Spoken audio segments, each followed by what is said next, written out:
Falar um pouquinho agora sobre sistema vascular de angiospermas. Nós vamos falar sobre xilema, e daí eu vou apresentar para vocês os vasos e os elementos de vaso. Vou falar um pouquinho sobre traqueídeos também, que é característico de gimnospermas, porque a gente não falou sobre isso nas aulas anteriores, mas aqui eu vou mostrar um pouquinho dessa diferença. E no floema, vou falar um pouquinho sobre como é que são esses tubos crivados, né, que são essas estruturas que formam o floema. A gente já viu isso antes, né? Isso aqui é um feixe vascular, é característico do caule das plantas. A gente vê esse tipo de estrutura tanto no caule quanto nas folhas. E esse aqui é composto por algumas unidades de elementos de vaso. Aqui vocês estão vendo 6 unidades de elementos de vaso e várias unidades de floema, de elementos de tubo crivado e células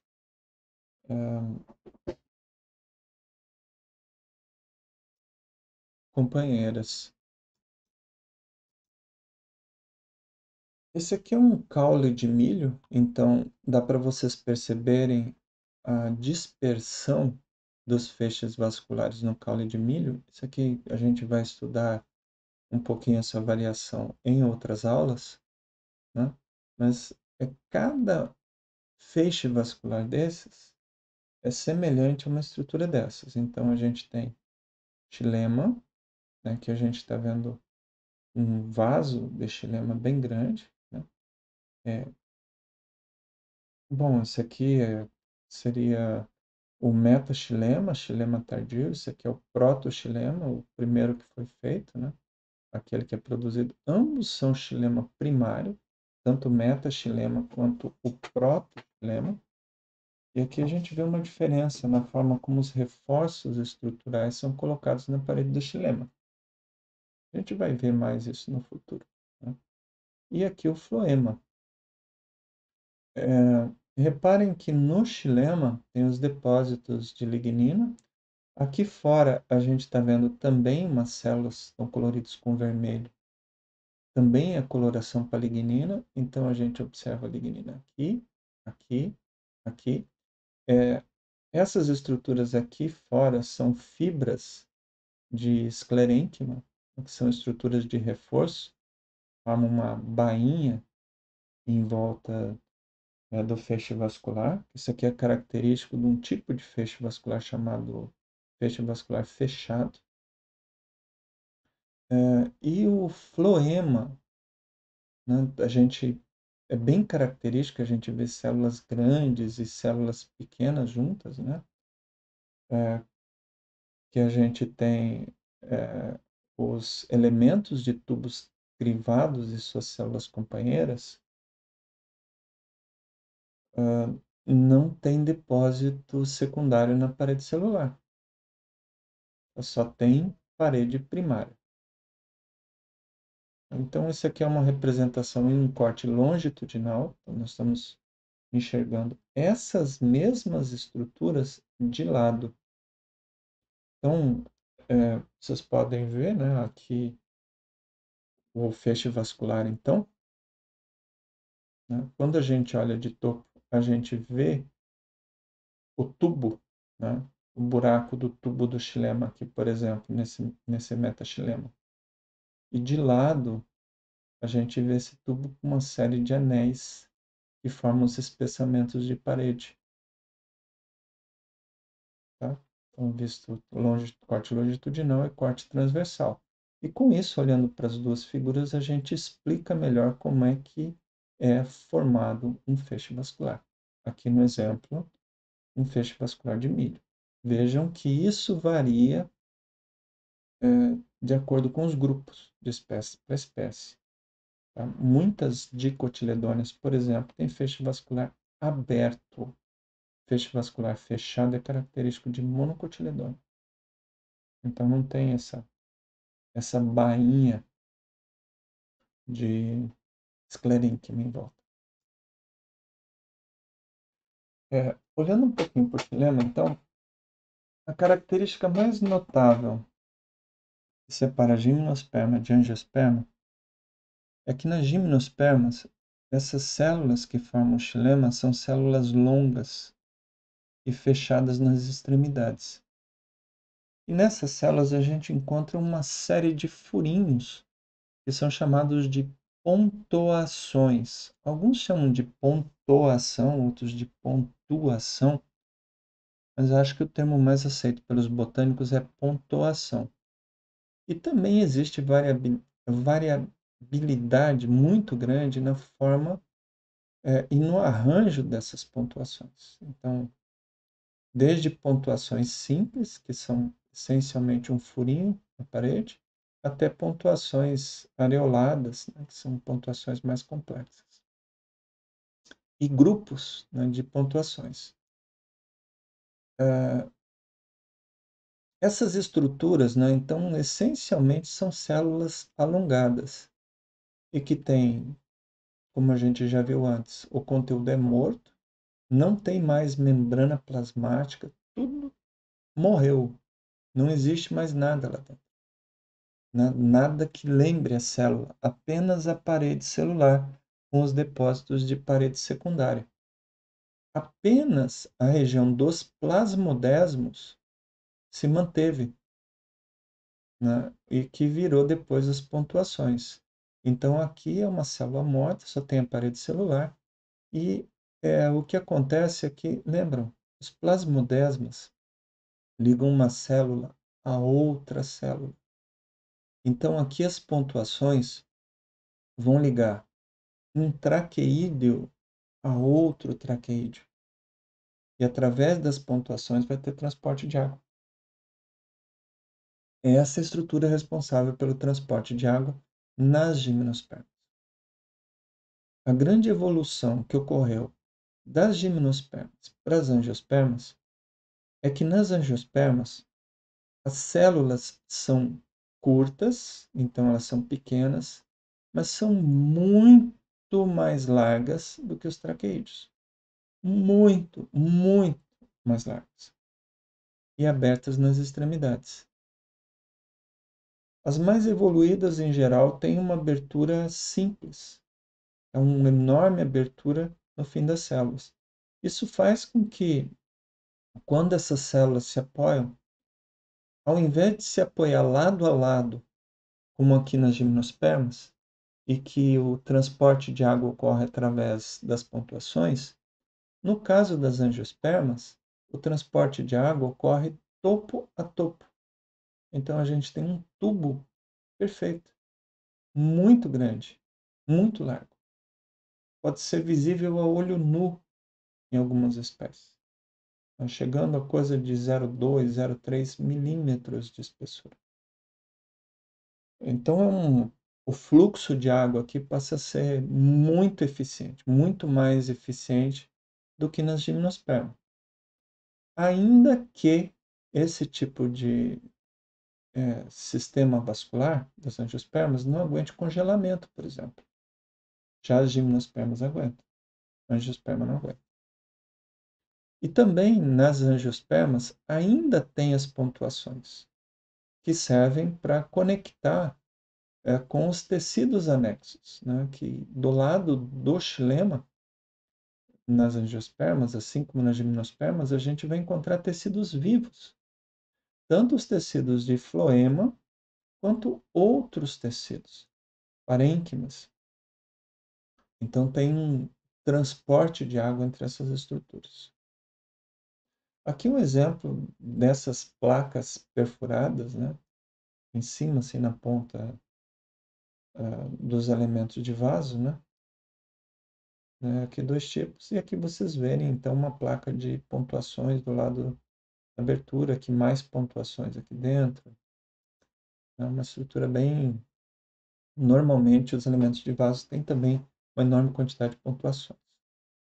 Então, os traqueídeos a gente encontra em pteridófitas e gimnospermas, são células com extremidades fechadas, estreitas e longas, e a água passa pelas pontoações.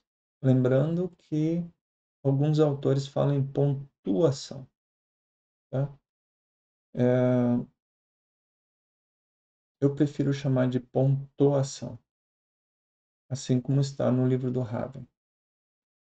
Os elementos de vaso, né, que são essas estruturas que ocorrem nas angiospermas e nas gnetófitas, a gente não entrou muito em detalhe em gnetófitas, então não mostrei isso antes, tem extremidade aberta, dependendo da evolução, as placas perfuradas nessa extremidade. As células são bem mais curtas do que os traqueídeos, mas são bem mais largas também.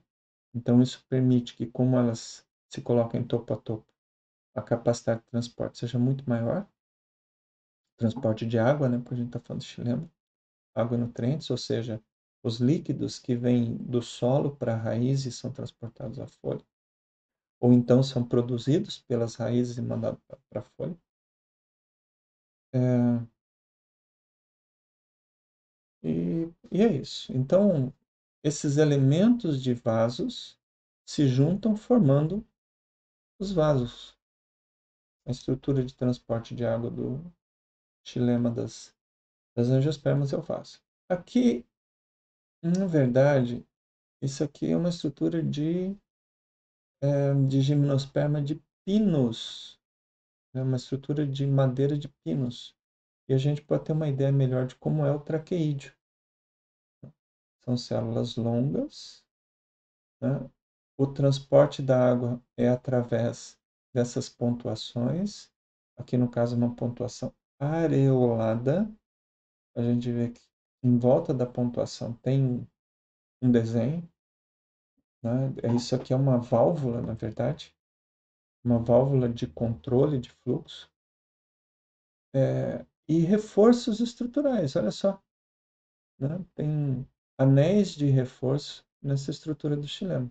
Então, a gente está vendo aqui, outra coisa que a gente percebe é que madeira, nesse caso aqui, ó, está mostrando só os traqueídeos. Não tem nenhum outro tipo de célula anexa nesse pedaço. Então, quando a gente pensa em transporte no xilema, a gente não pode pensar em uma célula. A gente tem que pensar em um conjunto de células juntas que fazem esse transporte da água, que funcionam em um coletivo, que nem aqui. Não que só tenha células de xilema. A gente vai encontrar no xilema, tanto pode encontrar fibras, quanto principalmente a gente vai encontrar células de parênquimas, os raios parenquimáticos. Aqui outro exemplo também de, de gimnosperma, né? No caso uma sequoia, também com pontuação areolada. Aí vocês veem aqui também as células depositadas umas ao lado das outras. E no caso dos elementos de vaso, né, como eu tinha dito antes, então as células são bem mais curtas, mas elas são abertas nas extremidades. Olha o tamanho dessa célula aqui, ó. Bem curtinha e bem larga. Então, ela, nesse processo que ela foi rasgada, né, e a gente só está vendo uma célula. E olha o tanto de pontuações, né, formando esses campos de pontuação que vão fazer a comunicação com as células do lado, por exemplo, as células de Flanner. Outro tipo de elemento de vaso aqui, também aberto nas extremidades. Então, a técnica utilizada aqui foi para mostrar os elementos de vaso, né? É uma técnica de fratura, né? Quebrou os materiais, e permitiu a separação, então, nas células, e a gente consegue ver as células isoladas. Olha essa sequência de células, que interessante. Não dá para a gente ver aqui, porque tem essa outra imagem em cima, né? Mas são várias células, umas dos lados das outras, né? De uma sequência. Então, quando houve a digestão, quebrou as células e a gente está vendo a sequência. Enfim, para terminar essa aula, falar um pouquinho sobre floema. Floema é um tipo de tecido muito interessante porque para transportar seiva elaborada, que é muito rica em nutrientes, é necessário que sejam células vivas. para poder manter esse conteúdo. Só que ao mesmo tempo em que essas células são vivas, elas não podem ter aquela estrutura complexa que as células normais têm, porque isso ia dificultar o tráfego das substâncias. E como é que resolve isso de manter a célula viva e ao mesmo tempo remover conteúdo, por exemplo, remover vacúolo, remover núcleo? Como é que faz? Ora, cria um sistema duplo de duas células, em que eu tenho uma célula que tem todas as características, é uma célula completa, e ela é ligada ao elemento de tubo crivado. Esse elemento de tubo crivado, de certa forma, se parece com o elemento de vaso, com a diferença que agora ele é vivo, no sentido que as células são separadas por placas crivadas.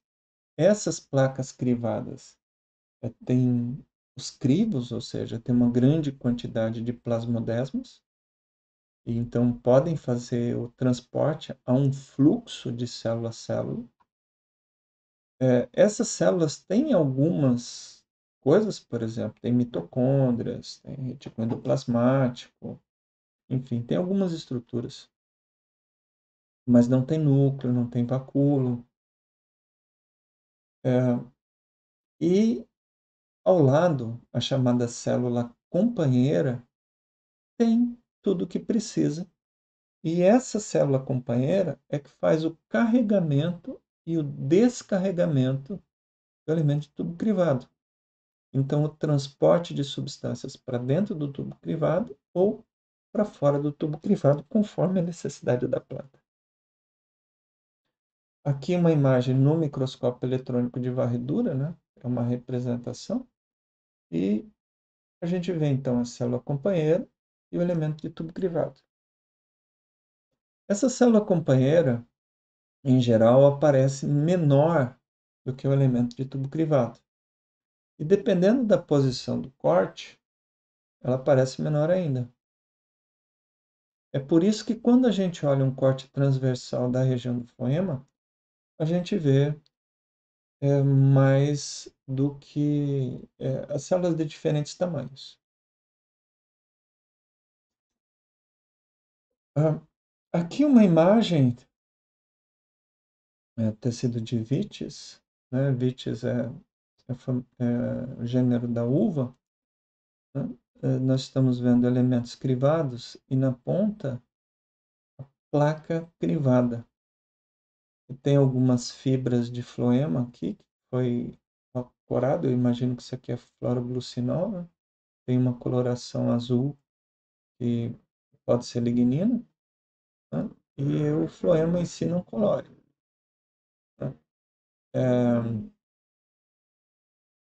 Então a gente vê aqui uma série de perfurações, né, digamos assim, onde são os plasmodesmas, as pontes que ligam os elementos privados. E aqui uma célulazinha companheira. E muito obrigado pela atenção. Por enquanto é isso.